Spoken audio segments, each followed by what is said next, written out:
There have been many people who have had a hand in creating the things we love at Universal Orlando, and this week we're going to continue delving into what makes them tick as I invite Patrick Braillard to tell us the rides that made me. This is episode 455 of the Unofficial Universal Orlando podcast.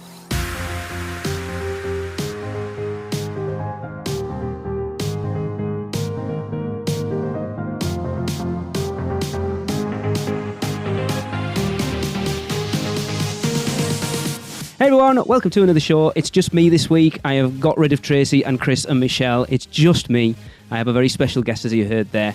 But I decided this week it's time to take a step away from what we usually do and talk about some of the people who've created the stuff that we fell in love with, basically. The reason we are here doing this podcast, by asking them what the 3 attractions are that have had the biggest impact on them and their career. Now, if you've never listened to this before, there's quite a few out there already. You can go back and find them. I've had Adam Bezark, Julie Zimmerman, Andy DiGenova, Rick West, Jason Sorrell, Catherine Cobbs, and Justin Martin. I think that's them all at this point. If I've missed anyone, I do apologise. But this week, I am honoured to be joined by former show director for Universal Orlando, the final Pokemon once again, Mr. Patrick Braillard. Hey, Patrick. Hey, Lee. How you doing? I am doing good. This feels quite loose and warm because we've already chatted for about half an hour at this point. Yeah, I know. Exactly. I was like, hey, you might as well just push record and see what happens. Tape is cheap nowadays. It very much is, yes. So, we've been planning this for quite a while, Patrick. I know we've talked about this for ages and we finally pulled the plug on it this week. So, the task that I set you and all the guests that have been on so far, and anyone else who wants to come on, is to come up with the 3 attractions that have had the biggest influence on you and your career. So basically the rides or attractions that made you want to get into the themed entertainment industry, or have made you look at the industry differently, or just made you a theme park fan. Okay, well, I've got 3 because that was the task you said. but I have to start with my honorable mention. Okay. I have to start with an honorable mention. And that is the Matterhorn Bobsled ride at Disneyland in Anaheim, California. When I was 8, we didn't have, growing up outside of Seattle in Washington State in the U.S., you kind of had 2 choices for vacations. You could do like a family vacation in the area, or you could go to Disneyland. Yeah. And the thing is that I had a lot of friends and family members and things like that, that would, like cousins of mine, that would go to Disneyland, it seemed like every single year. But my family, whether it was through the means or the timing or the schedule or whatever it was, just never found our way down there and just never had a family vacation, except for one year where the entire extended family all went on vacation at one time for 2 weeks in Southern California. You want to talk about, like, I'm loud enough by myself, but when you add like 35 people who are genetically similar to me in the area all together at one time, yeah, like California's never been the same. And I was 8 at the time. It was the summer before I turned 9. I remember that. I had to look exactly when it was, but it was the summer before I turned 9. And I had never experienced anything like that. I was going through a pretty rough patch, actually, long story short. And so this was kind of an escape for 2 weeks. And I credit my experience those 2 weeks with going to Disneyland and Magic Mountain and Knott's and SeaWorld down in San Diego. We made an entire trip, the entire 2 weeks, and Disneyland, with giving me an escape that I now know was foundational towards me wanting to give that same escape to other people. Yes. And the way in which, not just in Disney, but Disney to a large extent, as far as Disneyland back then, they treated you so well, and they really did want to cater to your entire guest experience that it really did. Later on, looking back on it, it really is one of the reasons that I did what I did, and it really is the reason why I continue to do what I do. So the bobsleds. So the very first day that we're in Disneyland, we're all kind of breaking up and going separate ways. And people are like, I want to go do 20,000 Leagues Under the Sea, which was still there at the time. And other people wanted to go this and do that. And I knew for a fact that I saw the mountain and I'm like, I want to do that. I want to go do the Matterhorn. And I'm thinking I'm a tough 8-year-old. Like, I'm going to be okay. So my aunt decides to, or aunt, depending on where you're listening to this, she says, "Oh, well, that's fine. I'll take you." And I said, "That's great." So the two of us get in line, and she's like, "Do you want to sit in the back or do you want to wait for the front?" And I'm like, "I want to sit in the front row of the Matterhorn bobsled ride, the very first day I'm in park." Right. And she goes, "Okay." And so we get in line and we get in the thing and we go up, and to this day, because I only went on it that once, to this day, I don't remember what the setup is to try to get to the top of the hill. All I know is that we crest the top of the hill, and the entire way down, I'm just going,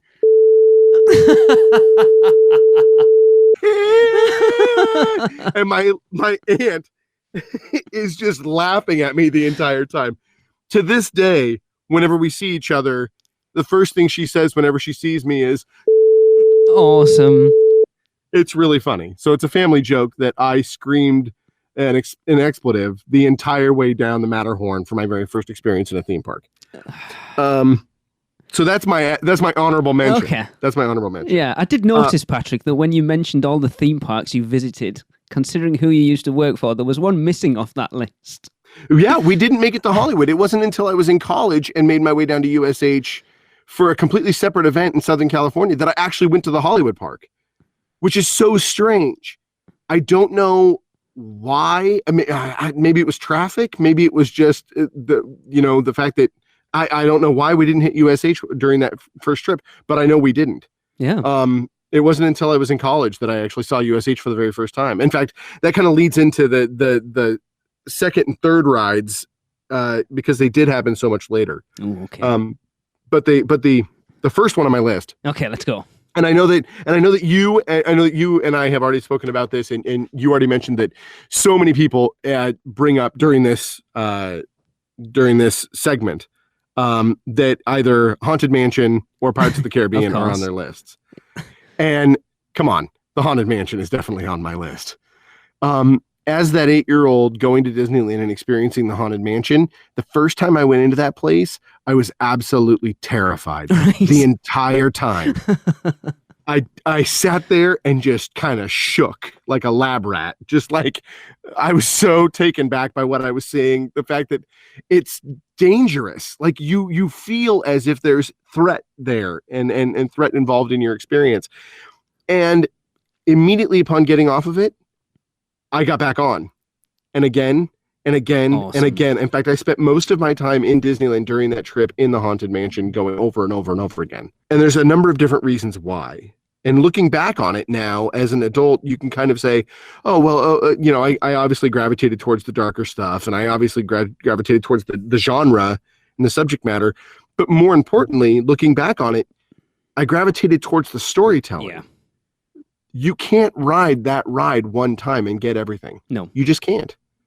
And you also as a kid growing up, I mean, this is the 80s, looking at some of the effects that they had absolutely blow your mind. And they're still worth their merit today. Absolutely. I mean, I'll be honest. I've never been to Disneyland, but the one in Magic Kingdom in Orlando, I still can't figure out the Madame Leota crystal ball thing, and I've been through it many, many times, and I thought I worked it out once, and I still can't figure it out. Yeah, no, you're still like, I don't know. But it doesn't matter, right? Like the story and the feeling of that ride transcends age even. Yes. And even when an attraction I think is working really well when the story itself can not only carry the experience in, but the story itself also is strong enough to buck the nostalgia that you feel when you go back and ride it later on. So if you're an 8-year-old and completely taken back by what you're experiencing, if the story is strong enough, you can go back 25 years later, which ended up happening to me, that I didn't touch another theme park until I was in my mid-20s. You go back 20 years later, and it still holds that feeling for you. And it's not nostalgia; it's the execution of the event. Then it's the execution of the ride. It's the execution of how the story works and how the ride itself works that tells such a strong gives such a strong impression. Yeah. It's the one thing that makes me sad being a Universal fan over a Disney fan is the Haunted Mansion's been there for so long. And yes, they've updated it. But like you said, most of the effects in that ride are still the ones that were in there from day one, and it still looks as good now as it did. And yet Universal, unfortunately, I know because the lack of space and having to put new attractions in, that we've lost some of those real old school attractions like Jaws, like Confrontation. It's sad, but Jaws is one I know Tracy and I lament the loss of so much, because you don't see attractions like that anymore at Universal, at least, and yet Disney still have those. Like you mentioned, Pirates of the Caribbean, that's another one that's very much like the Haunted Mansion. Yeah. It is something that that definitely it formed not only my opinion of immersive storytelling, even before immersive storytelling was a word, but the narrative and the execution of it was something that informed me even as a creator of Horror Nights. And none of the, outside of maybe two houses like Dead End or Winter's Night, there's a few that are skirting the edge of that kind of gothic elegant horror that is so prevalent in the Haunted Mansion. But because that team went so many layers deep in the storytelling of that particular ride, it's so rich. You can't help but feel taken back by it. Same thing with other attractions that you might have mentioned, that when done properly, when the narrative is designed and directed and written properly, the ride can't help but take you on that kind of a journey. Yeah. Can't help but kind of pull you away from your world and throw you into a different world and really let you escape. Yeah. So Haunted Mansion, definitely. I can only imagine, like, we didn't visit Orlando till 2004. I'm going to give my age away. I think I was 25, 26, something like that. Okay. I cannot imagine, like we've already said it, being blown away by the effects in that ride. Seeing that as an 8-year-old and having no concept of special effects, you just take it for it's real. Yeah. Oh, the stretching room by itself was enough to make me go, I'm going to die. They're going to kill me. This is a trick. I'm never going to get out of here. Yeah. I mean, you look at the fake ceiling, how simple a trick it is, but so effective. And I've seen that used in Horror Nights so much, and it is so good. It is so good. The first time you see that effect in a Horror Nights house, because you can't see it, you don't see that wall as a fake wall until the light changes, and you're like, holy yeah. It's funny. We never, in the concept room, at least as far as I'm concerned, I don't think I ever heard the words Haunted Mansion come out of anybody's mouth during our time during concept for any of those changes. But it's obvious that it was an influence because of those things that have happened. It's those things where, like, I got a great idea. What if the wall disappeared? And then nobody's like, hey, what about the Haunted Mansion? And you're like, shut up. No, that never even happens. People are just like, yeah, it'd be really cool if we had a wall that disappeared basically on front light and backlight. You're like, yeah, that would be really cool. Let's do that. But again, that shows you a testament to an effect that's been in the Haunted Mansion since day one, that's still being used in the Halloween event, like the Halloween event. Yeah, it is definitely a testament to that particular attraction, and it also, I'm fond of saying of my time at Universal, that when you go through any of our haunted attractions or any of our attractions, when executed properly, that the teams have gone 3 or 4 layers deep, far beyond what is necessary in order to create the story and the driving action. But it's because you can go through an attraction and go, wow, that was really fun. But if you haven't gone those 3 or 4 layers deep, you feel a difference. Yep. And it's obvious that the love that was taken and the care that was taken in that particular attraction definitely serviced it, so that we are even talking about it, 30 years and plus, 30 plus years to show age, 35 plus years.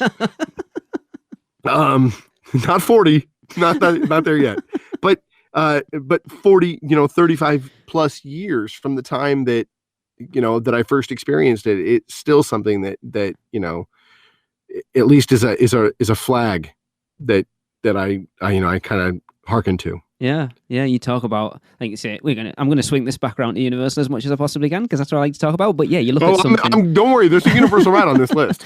So you look at like Halloween Horror Nights, very specific. Like you say, going layers deep. We did the Unmasking the Horror tour back in 2019, and the detail we did Graveyard Games, Universal Monsters, and Killer Clowns. And I'll be honest, we'd done Horror Nights the night before for the first time that year. And I was kind of to Graveyard Games. We went through that Unmasking the Horror tour, and that leapt up my list. The detail that is in that house, or that was in that house, that's the sad thing, that was in that house that you will never see again. It's so sad. That you'll never see going through that house, and yet it's still there, adding to that, like you say, those layers deep that would make a difference if it wasn't there. But as an average guest going through, you're never going to see those details, the little Easter eggs that you guys put in there every year that people do find and post pictures of everywhere. But it just, as a theme park fan, as a Halloween Horror Nights fan, it is so appreciated. Even if you don't see it, you just know that it's there, and it makes all the difference. Yeah, absolutely. In fact, going those layers deep, you can see the attention to detail that people take, regardless of what park. You see the attention to detail. My second one on my list. Okay, let's hold off. Let's hold off. Okay. We have to take an ad break first. I like to tease people, Patrick. I need to go and pass it over and let Michelle plug her company, otherwise she'll turn the lights off and we won't be able to continue this. So here's our sponsors and we'll be back. Have you taken a stroll down Diagon Alley and visited Gringotts Bank? Taken a ride through New York with Jimmy Fallon? Visited the Truffler Trees in Zeus Landing or hung out with a real-life Transformer? No? Then what are you waiting for? At Universal Orlando Resort, there truly is an option for everyone. Or if you're leaning a little more towards pixie dust rather than wands and potions, Disney destinations around the globe await your arrival. No matter the adventure, our sponsors have you covered. Be sure to let the experts at Mouse & Muggle Travel Company take care of all your travel needs. Earning the distinction of being an earmarked agency specializing in Disney destinations, as well as becoming one of the first to be named a U Preferred agency with Universal Parks and Resorts Vacations. Mouse & Muggle Travel Company will ensure you receive top-rate customized service. Just visit mouseandmuggle.com to fill out a non-obligation quote request, or send your request to info@mouseandmuggle.com. Their team can take care of you no matter where in the world you go. With a flick of their wand and a little bit of pixie dust, the process will be so seamless, some might even say it's simply magical. Welcome back, everyone. As I said, I am here with former Universal Orlando show director Patrick Braillard. We've already discussed his first one, and I've managed to swing it back around to Horror Nights as much as I possibly can. I'm not getting to Horror Nights this year, so I need to talk about it as much as I possibly can, because it's killing me. We're going to move on to his number two, because he was going to jump the gun and got a little excited there. So, Patrick, what's your number two? Okay, so my number two, we just talked about the Haunted Mansion and the attention to detail and how crazy it is that we're still talking about it decades later from our first experience of it. And my next one is kind of not the antithesis of that, but there was a moment that I caught in the ride that was never supposed to be intended to be caught, and I have to talk about it because it shook me. As an adult to see it in a way that made me go, not necessarily I can do better, but there needs to be somebody to watchdog those kinds of things so that they never happen to anybody else ever again. Interesting. One of my favorite rides in Hollywood Studios was the Great Movie Ride. Oh, yes. I love the Great Movie Ride. Yeah, I did too. I didn't have the opportunity because it didn't exist. I didn't have the opportunity until I was an adult and we actually moved to Orlando to go on that ride. And here I am in 2004 when we first moved to the state, and my wife had done the CP program and was like, "Let's go to Disney." And I'm like, "Okay." and we did. We went to Disney and then SeaWorld and then Universal. And as somebody who hadn't been to theme parks since they were 8, now going when they're in their mid to late 20s, it shook me. I was like, oh my God, there's so much to do. Oh my God, everybody's doing a really great job. This is good job, everybody. But we go to that park in MGM Studios, as it would have been at the time. It would have been MGM Studios at the time. Yep, it was MGM. And we go into the Great Movie Ride, and I'm like, okay, let's go on this ride. I know it's not a coaster, but I don't know anything else about it. Okay. So we get in, and we're going through the sections, and I'm like, okay, cool. And I'm kind of like, okay, this is kind of what I remember from my Disney experience. Cool. And then we get to the Tarzan section. All right. And for those of you who don't remember the Great Movie Ride, there's this Tarzan section where you go through and you hear the verbiage of Tarzan loved Jane and all these different things. Yeah. And you see Tarzan, this mannequin of Tarzan, swing across your pathway above your head, and he's on this vine, and he swings. And riding that ride, especially as an adult, you don't ever think, okay, I'm in the movie. Yeah. It's a celebration of the movie. Of course. However, that being said, when we got a little bit past that scene, I turned around because I wanted to, I was curious about how they were dealing with transitions, and I was just looking, because that's the kind of way my eye goes. I always follow in a ride to the places that I don't think other people look. I'm constantly looking around. I get the narrative and I'm looking forward, but yeah. but I'm constantly always searching around too.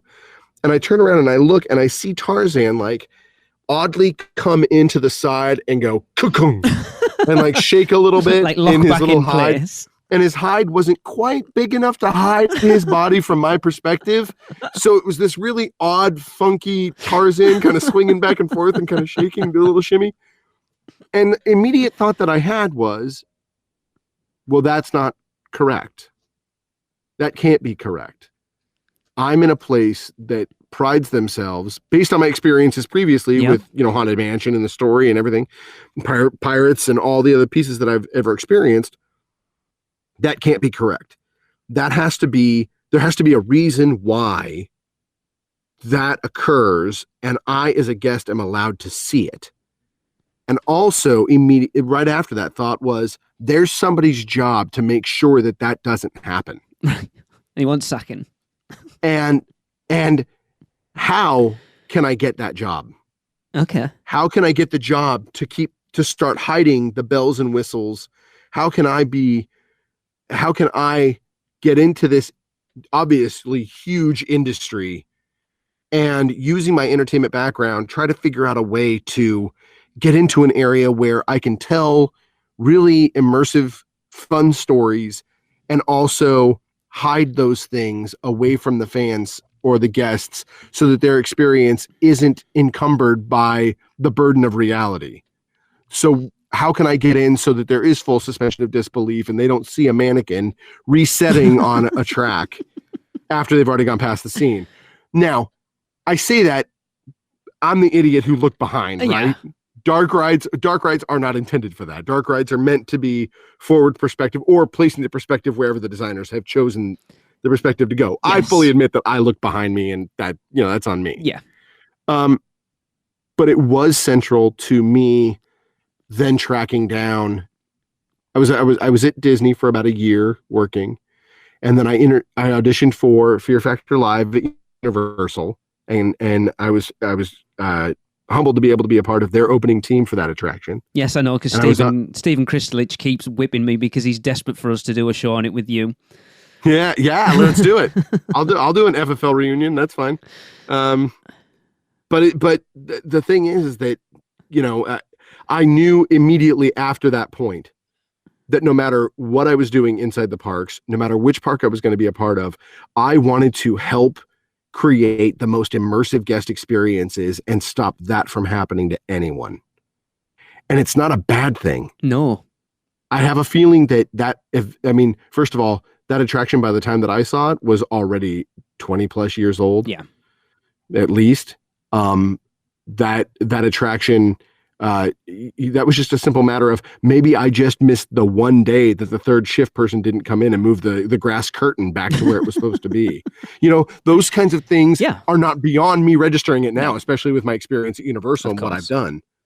But it stood out, and that's why it's on my list, because it's one of those things where it's just like, oh man, that's such a great ride. The alien section and the gangster section and the all of the other pieces and parts to that section are so magnificent because they celebrate cinema, which I'm a huge fan of.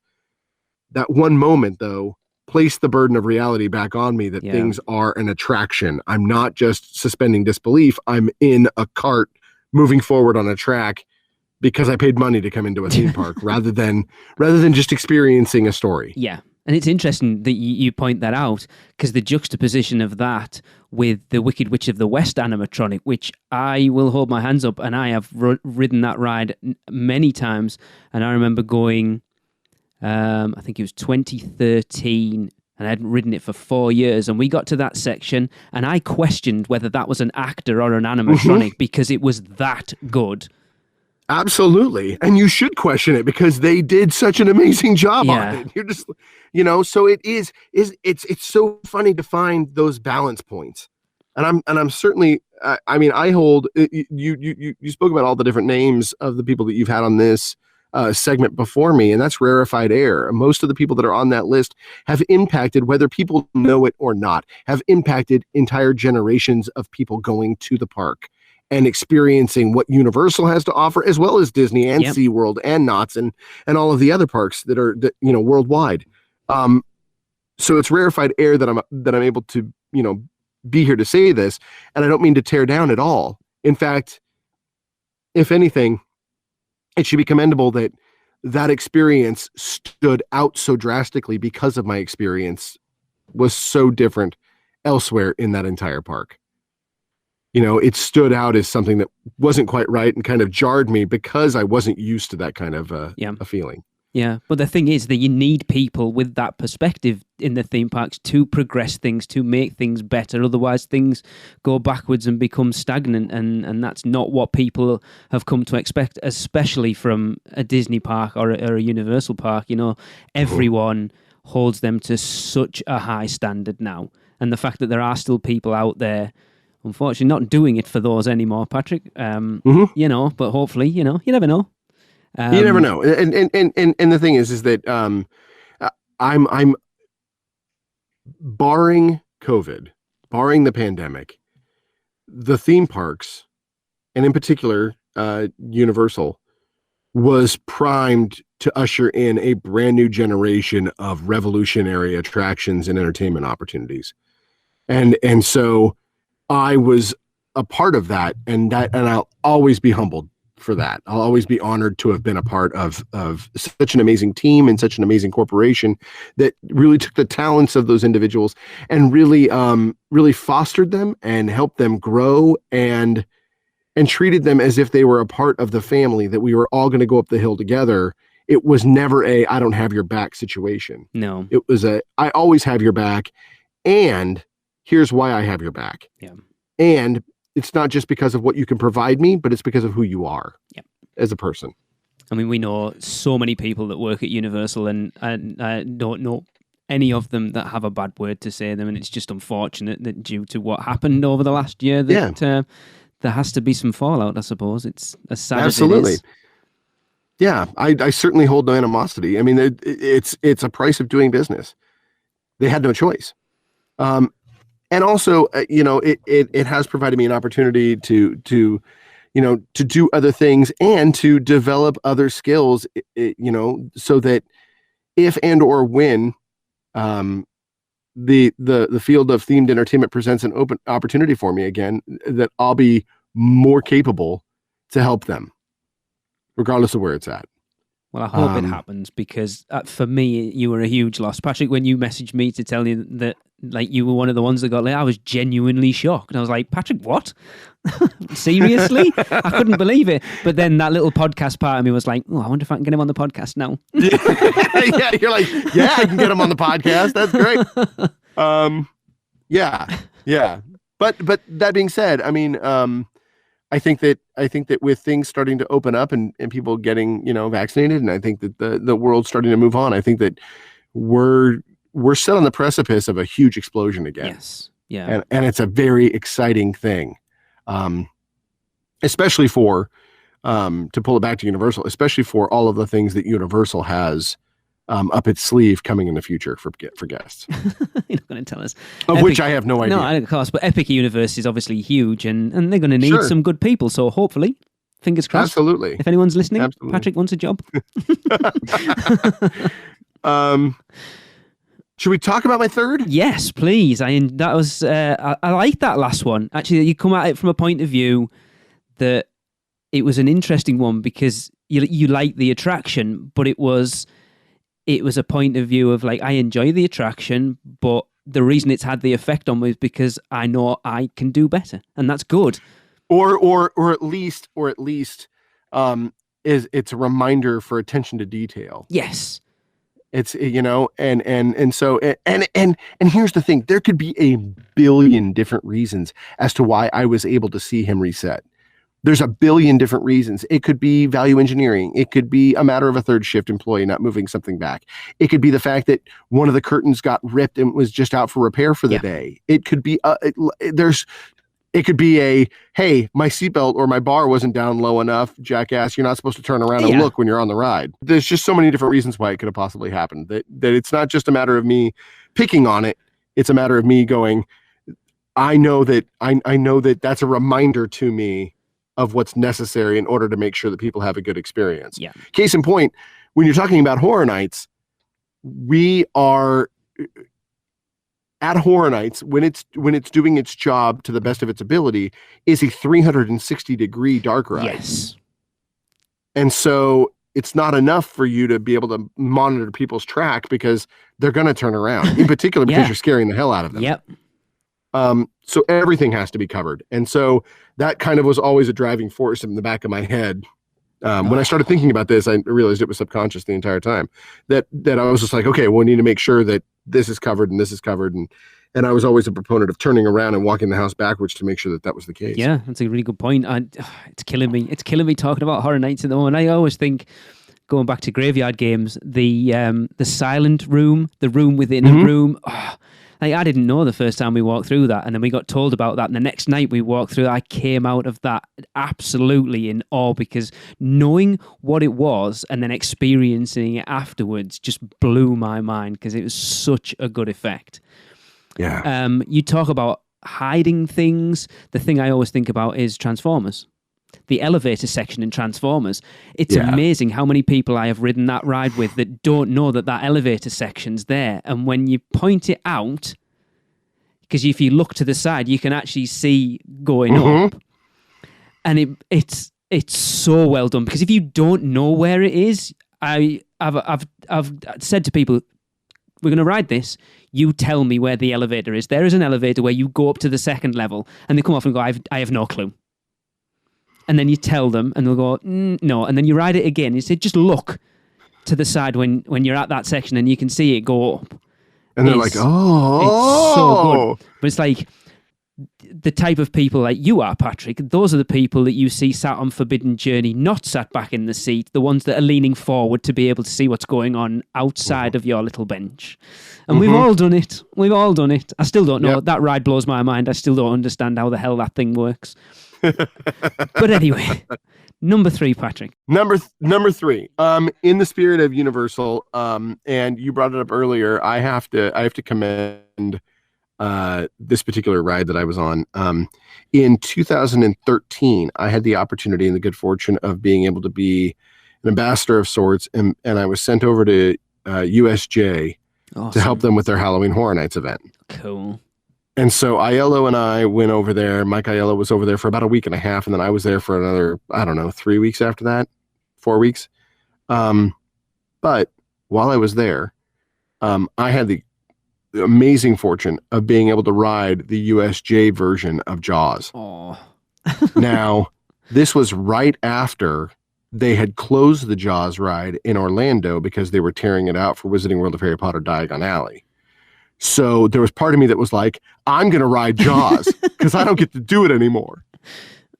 But the thing that stood out to me, and at that particular point in my career, I had done Horror Nights, and I'd done pretty much anything you can possibly do at Horror Nights. I'd done Bill and Ted by that point. I'd done Mardi Gras, Halloween, Grinchmas.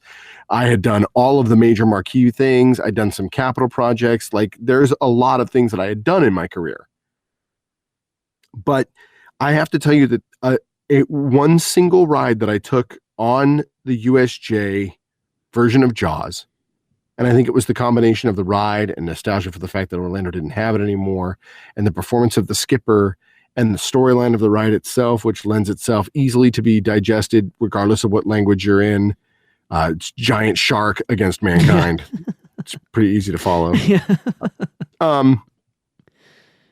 That ride completely reinvigorated my passion for the entire themed entertainment industry.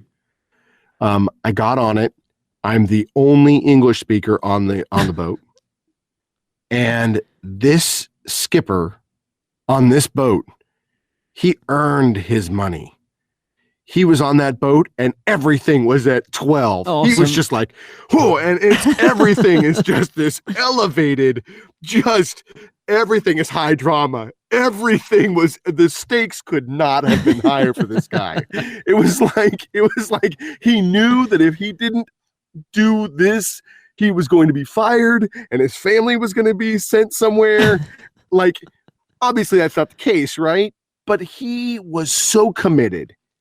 And just like the skippers in Orlando, just like the skippers in Hollywood, just like the people who genuinely care about performing for the well-being of the guests who are coming there to have a great interaction, he was at 12 the entire time, and everything is in Japanese. And so I'm sitting there knowing the ride fairly well. I was never a skipper. I wasn't, like, Aiello was the skipper. Yeah. So like I was never a skipper in Jaws, but I've ridden that ride several times. And so I knew the storyline and I knew the beats and I knew where he was going with it and everything like that. But his performance was so singularly fantastic that we rounded the end, and in English, he shouts out, Amity 6, we're coming home. The entire boat was like, yeah! Awesome. Woo! And I was cheering right along with them because it was such a moment where I almost started to cry because I was like, I'm saddened. I'm simultaneously sad that Orlando doesn't have that ride anymore while riding in this moment. I am almost brought to tears the fact that this guy just completely blew me away with his performance. I have chills because that was the finest Jaws performance and ride that I have been on. And for that small amount of time, from the time that I got on the boat until the time that I was getting off the boat, he allowed me to even escape the fact that I was in a foreign country doing work and working nights and sleep deprived and all of the things that go into the normal building of an attraction or building of a new experience or working, a Halloween event. And it completely revitalized my faith in the themed entertainment industry and what is capable of happening and how story can literally transcend language. It doesn't matter what language it's in. If the story is solid enough and the performance is committed enough, people will go with you, which is something that I took and I tried to instill as much as I possibly could when I started writing for Beetle the Bard in the Wizarding World of Harry Potter Diagon Alley. Awesome. Which ironically enough, the stage is right where the queue line would start for Jaws. I did not know that. It's right in that area. In fact, one of the brass pieces in the queue line for Jaws got turned into a telescope and is actually on the second floor in one of the stores in Diagon Alley. It's basically 12 feet above where it was originally. Yeah, and it's awesome. I love that Universal do that, though.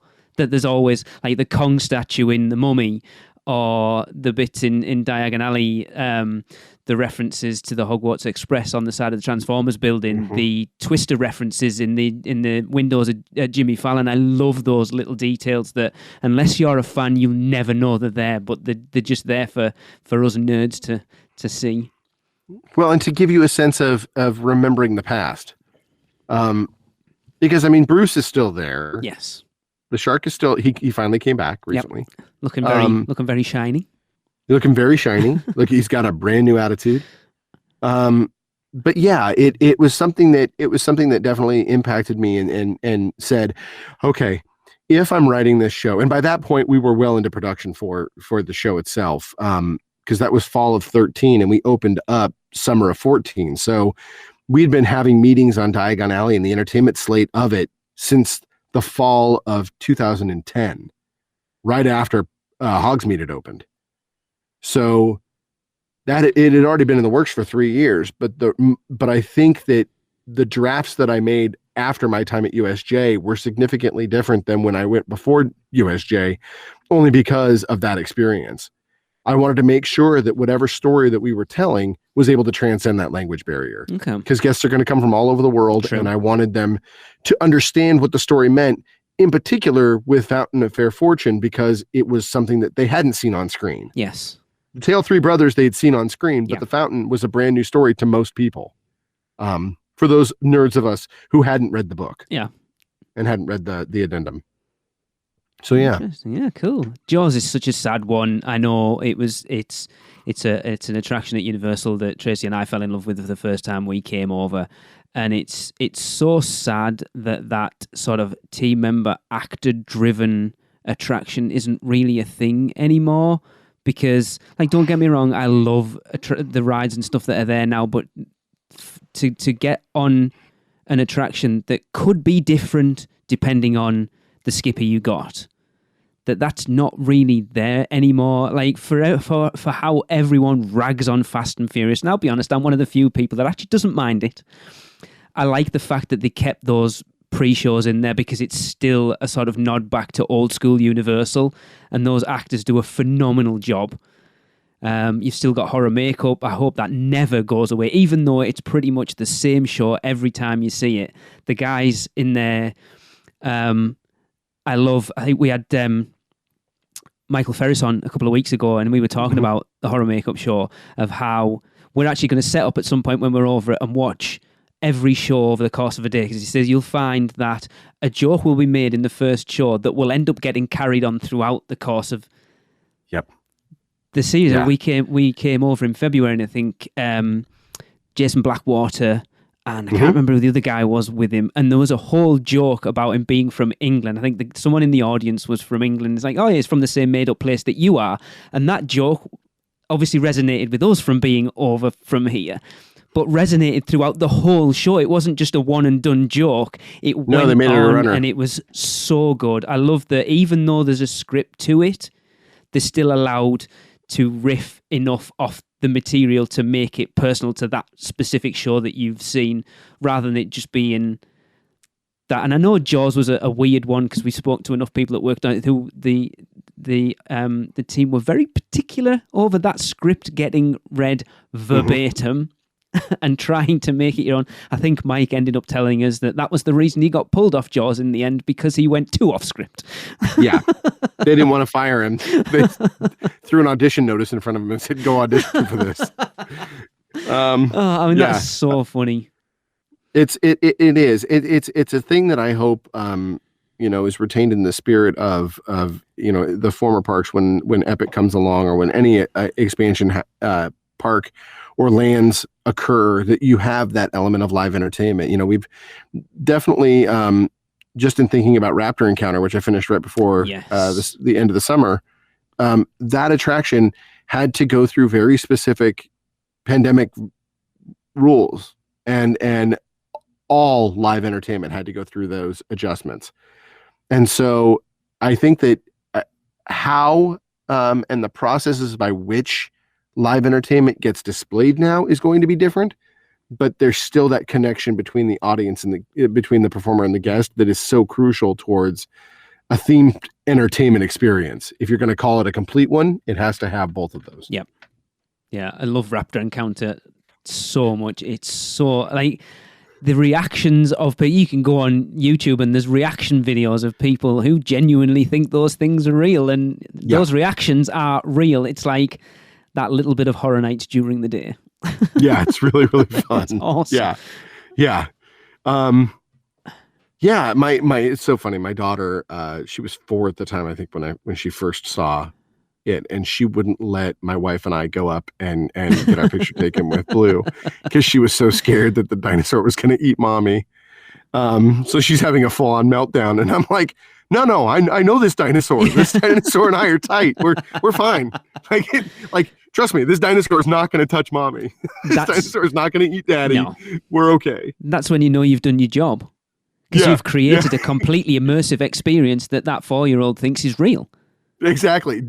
Yeah, exactly. Yeah, Dad, we know you work here, but don't go near it. No. What if this is the off day? What if she's hungry? Yeah, she hasn't been fed this morning. Yeah. But it is sad to see a lot of that. It seems, you said, we haven't been to Disney in a long time. We went to Epcot last year, but we haven't been to any of the parks since 2013. We kind of fell out of love with it a little bit, to be honest. But you look at Universal and they have kept that live entertainment in there quite a lot considered. I mean, you only have to look at Bourne. Look at Bourne, for example. I have not seen it. I've seen clips of it. It looks amazing. And stunning. Like everyone who sees it says it is just phenomenal. And to still, when you look at the day and age of 3D attractions and not really having actors and stuff in it, to still put an attraction in that is very much actor driven and is that well thought of is fantastic. Yeah, it really is. And it's something that I don't think is ever going to go away, but it ebbs and flows. And so we'll see what happens as people start to come out of their shell and start coming back. We'll see how it expands.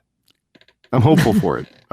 Because a theme park without having live entertainment like that to impact you, whether it be in a show or on the street, is severely lacking in the experience. Agreed. People expect it, and people demand it. Yeah, your day just becomes the same. That interaction with people is what makes the experience different from going to a Six Flags or or whatever, just a bog standard. Not even, you can't even call them theme parks, so they're just an entertainment park, a thrill park that's what sets Universal and sets Disney and SeaWorld, I suppose, and maybe Busch Gardens, out from that, because that interaction with people. I mean, we've talked about it before, Patrick. You look at the Hogwarts Express conductor, the night bus conductor, the Mystic Fountain, the Beat Builders, just Marilyn and the whatever, I can't even remember what they're called now. The Diamond Bellas, there you go. You think I've been talking about Universal for a long time. Just little things like that just add to the kinetics of the park, make a huge difference to your experience, because otherwise it just becomes you visit and it's the same thing again, like the same rides, the same. And you look at, like, Jaws is a very specific example. You ride Transformers and you'll ride Transformers 100 times and it'll be the exact same experience. Don't get me wrong, I love Transformers. People rag me on it all the time because I actually prefer it to Spider-Man. I'm sorry. I know. I think Spider-Man's the better attraction, but I come off Transformers having enjoyed it more. I think because it's, and don't get me wrong, I hate those movies with a passion. But they've took everything that's good about those movies and put it into attractions, so it's okay. Yeah. Whereas you could ride Jaws 6 times a day and get a completely different experience every time. And even you get a team member who's having a rough day, just isn't feeling it, it still has an impact, because then the next time you get on it and you get that team member who is like the guy at Japan who was full on it on a 12, makes that even better. Yeah.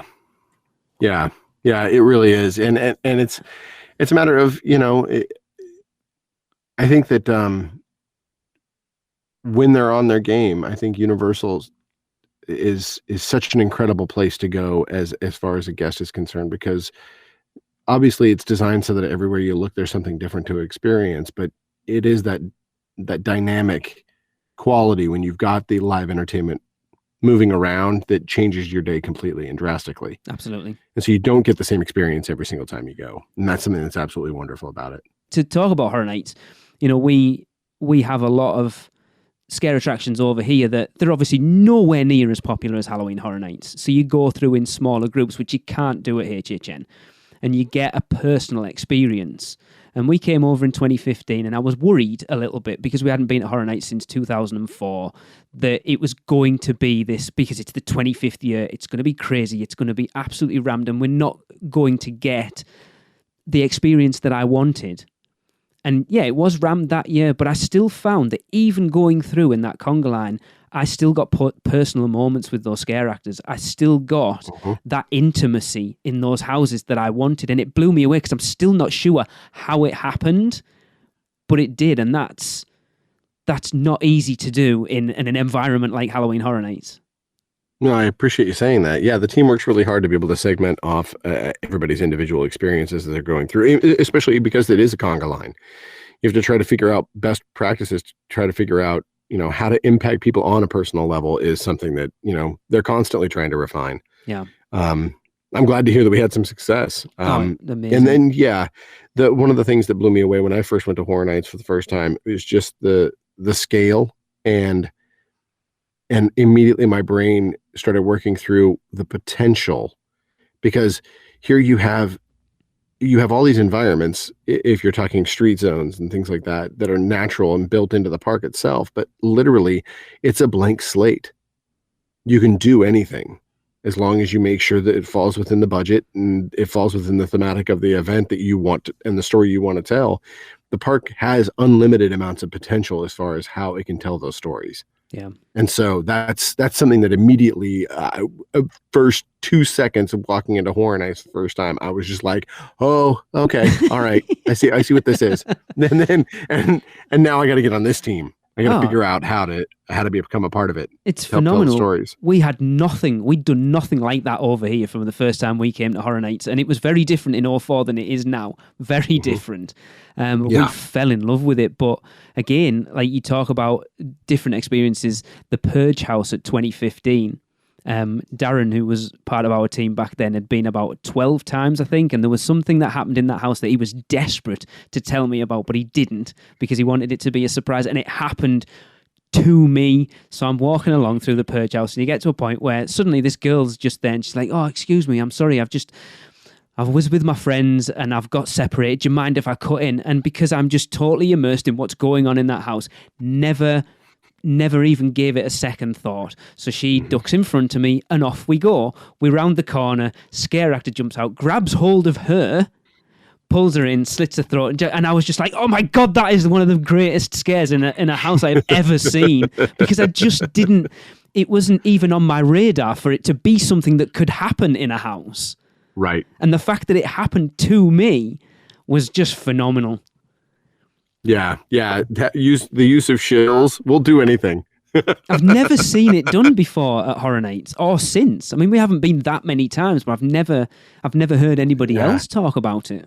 I know in 2009, we did Saw in the Jaws queue, and we used a shill in that house. And that worked really well because, you want to get the most innocent-looking young woman that you possibly can to come in through the VIP entrance and just go, I'm so sorry I got turned around and lost my friends, and I really just want to go through the house and can I stay in with you? That's so good. And it takes zero prodding for those actresses. All you have to do is just look innocent and ask if you can join their line. And they'll say yes. It was absolutely brilliant. And then when they get killed, it's just a moment that you want to get on film. Because people are just literally blown away that Universal would do that to somebody. Yeah, you just don't expect it. I did not expect it at all. Like I say, it wasn't something that was even an inkling in the back of my brain that this could potentially happen. So that when it did, I was fully invested that, she's just lost her friends and she just wants to join in. Fair enough, off you go. Yeah. And then, wow, cool. Right. Expect the unexpected. Patrick, it has been awesome. I know we completely got off track like we always do. It's all right. Trying to go back through your attractions. Now, it's been that long since. So your first one was the Great Movie Ride. No, second one was Haunted Mansion. Haunted Mansion. The first one. Great Movie Ride was the second one. And then the third one was... It wasn't Jaws at USJ. There you go. My memory's terrible. I'm getting very old. three very good attractions, and all having a very different impact on you, and I can see why you chose those 3 attractions for definite. I have really enjoyed listening to your story. Hey, I'd love telling them. I hope everyone I'm else so thankful to come on. It's not often you get a chance to to do that kind of retrospective thinking towards why something has impacted you, not just that it did, because there's several rides out there and several different guest experiences that I've had that have made me the creator that I think I am. There are several different things that, over a pint, you and I could share that I'd be like, okay, and there's this experience and this experience and this experience. But those 3, when I started thinking about it, really boiled down and kind of solidified certain aspects of my career and certain aspects to why I do what I do. Yeah. Then you look at, you'll be mostly known for Halloween Horror Nights. So when you say the Haunted Mansion, you can kind of go, yeah, I can see that. Yeah, exactly. Oh, really? That's not on his list? Yeah. Yeah. Well, speaking of horror, Patrick, I would be remiss if having you on the show not giving you a chance to talk about a little project you've been working on since you left Universal. And that's something you've been working on with 2 of your buddies, and that is the Horror, a game. So fire away and tell us our listeners about it, because it looks awesome. So Nate Stevenson and Jacob McAllister, 2 Halloween Horror Nights veterans, and I have been putting together over the last several months a brand new card game. It's a horribly hilarious horror card game. It is called Oh the Horror, and it is going to print within the week, which means that by July we should be having boxes in hands and being able to ship. So we're taking pre-orders now, and the game is absolutely hilarious. It's got 100 killers, 100 victims, and then 200 methods of death. And it is played by fate picks the killer and the victim by somebody who's the death dealer. And then everybody puts in their favorite method of death towards the death dealer. And the death dealer will then select whoever wins, and whoever wins that hand takes the victim that is chosen and puts it into their body count. And then whoever has the most body count victims at the end of a specified amount wins the game. And then we've got different plot twist cards, because it's basically a horror movie in 3 cards. Awesome. Where everybody gets to select how it ends. It's a really fun game, and we've done testing and it's been incredibly well received, and we're very, very excited to get it in front of everybody and just in time, because it's one of those things where I never would have considered a card game to be a themed entertainment experience, but it really is. It's just a different version of themed entertainment. You're asking your friends to come over and play a horror-based game.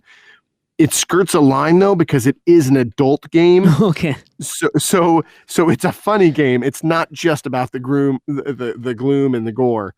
It is a very funny game, and there are 200 cards out of the 400 in the set that are individual illustrative cards. So there's 200 characters in the game. Okay.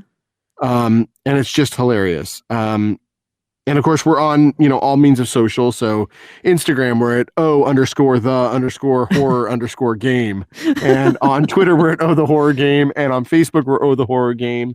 But I was thinking about, our talk today, and I wanted to make sure that anybody who's listening to this podcast gets something special out of it.